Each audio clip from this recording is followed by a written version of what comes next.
Mr. Saktiandi Supat.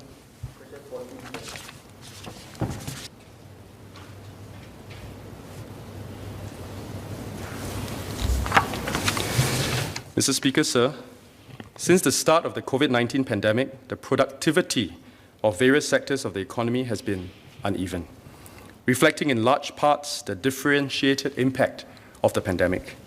In 2020, labour productivity, as measured by real value added per actual hour work, or AHW, rose for outward-oriented sectors such as manufacturing, wholesale trade and finance, and insurance.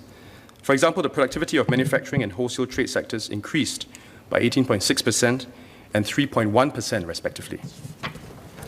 By contrast, sectors which were severely disrupted by travel and domestic restrictions such as construction, transportation and storage, accommodation, and F&B services experienced declines in productivity.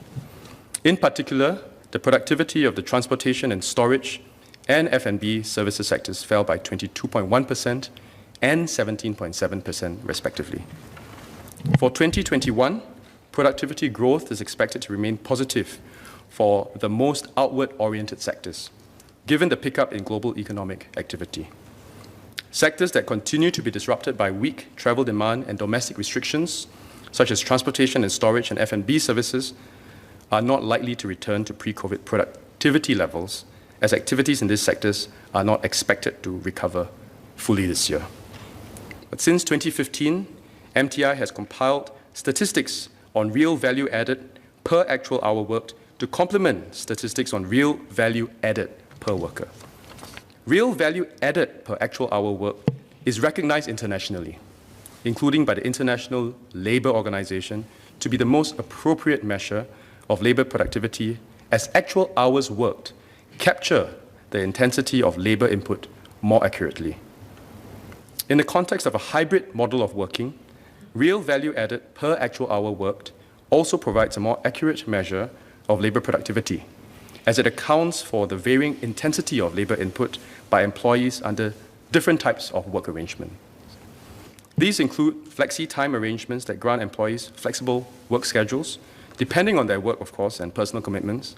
2, flexi-load arrangements that involve employees who are hired on a part-time basis or project basis, as well as 3, flexi-place arrangements that allow employees to telecommute and record hours worked in both workplace settings and at home. Mr. Supat.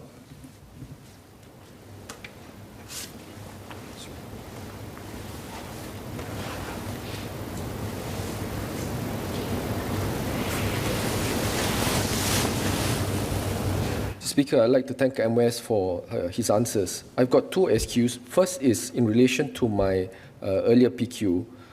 Can MOS share about the outlook for the productivity by sector, if possible, in 2022 and if possible beyond 2022, given growth and other variables? Second SQ I have is in relation to my second part of my PQ. Are there plans for MTI to do any further granular data studies to examine productivity in terms of both labour and multi-factor productivity, especially during the COVID period and possibly into the endemic period? And the reason is, if you look at the actual hours worked data, which is good that it's in quarterly basis, whether there'll be more measures that MTI plans to collect going forward, similar to what other countries, developed countries like in the US would be, so as to measure productivity more accurately going forward. Thank you.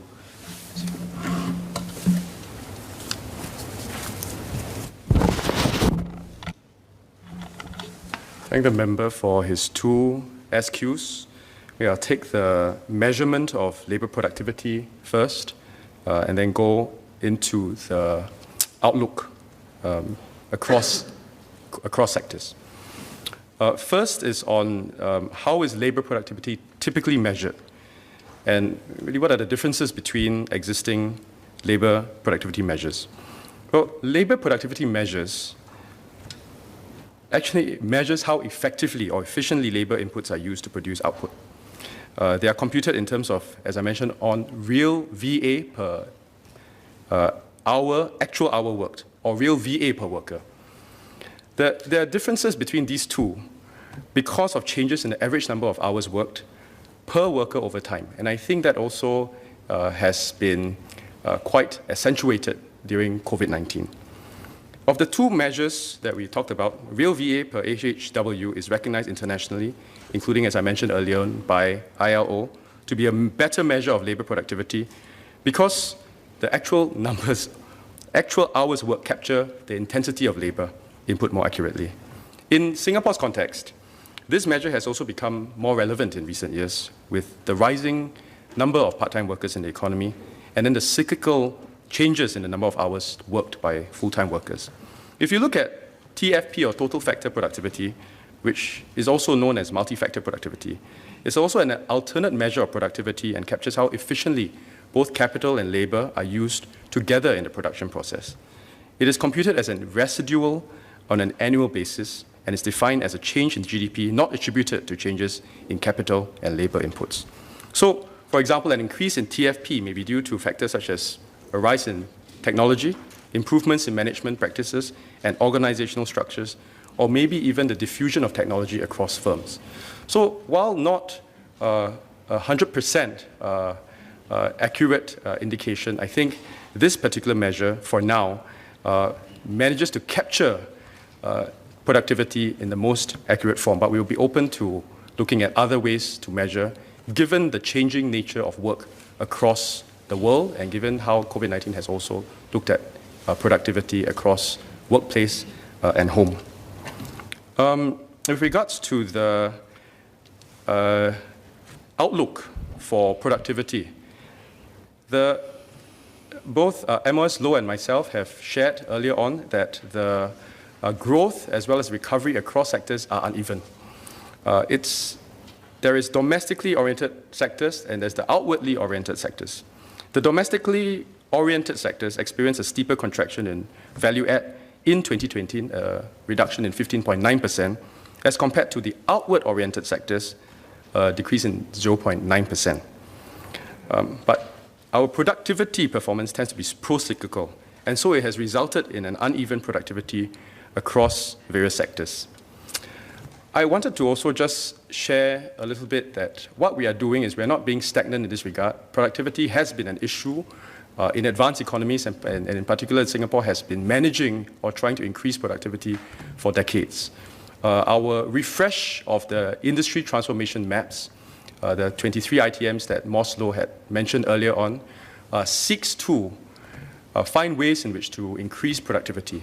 The increase in technological advances and progress in the way in which we work and how we work will help in no small measure to help us to increase productivity. But the key part of this is we need to make sure that we upskill, which is a key factor in our ITM, and we make sure that there is a good job and skills match such that our people can take on better jobs, increase their productivity, and make use of the technological advances available so that as a whole, across multi-sector, productivity advances can be seen over time. Thank you.